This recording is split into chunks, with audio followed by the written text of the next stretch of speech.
અત્યારે દિવ્યા અહીંયા બટાટા ફોલે છે અને થોડું થોડું આરે આરે ખાતી જાય છે, તમે જોઈ શકો છો. અને મમ્મી અહીંયા ધાણા ફોલે છે, તમે જોવો છો મિત્રો, બરાબર. અને પપ્પા જે છે એ બેઠા બેઠા જોવે છે ટીવી, બરાબર. અને હું અહીં બેઠા બેઠા વ્લોગ કન્ટિન્યુ કરું છું. તો કંઈક આ રીતનો માહોલ છે ને, દાબેલી બને છે ખૂબ જ સરસ મજાની.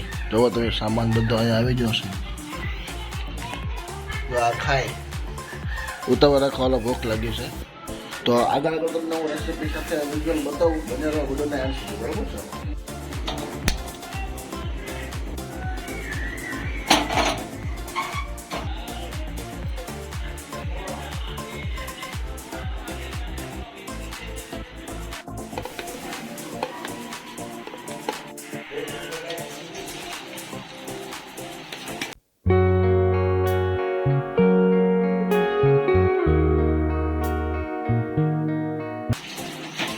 તો ગાઈસ, જેમ કે તમે જોયું કે પહેલા મેં તેલ મૂક્યું, પછી તેલમાં જે છે મેં બટેટા નાખ્યા, અને અત્યારે હું નાખવાની છું દાબેલીનો મસાલો. અક્ષરનો જ મસાલો નાખવાનો, એનો જે ટેસ્ટ આવે ને બહુ મસ્ત આવે.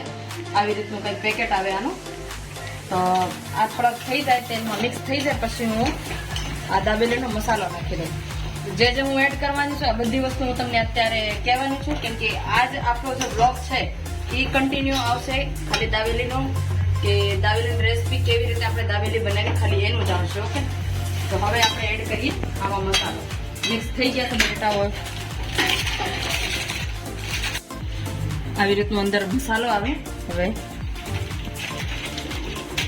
આખો પેકેટ નાખી દેવાનું, એવું નહીં કે 1 ચમચી 2 ચમચી એવું નહીં, બધો આખો મસાલો નાખી દેવાનો, આખો પેકેટ આમાં જોઈએ. કેમ કે પછી આમાં જે છે આપણે મીઠું કે હળદર કે એવું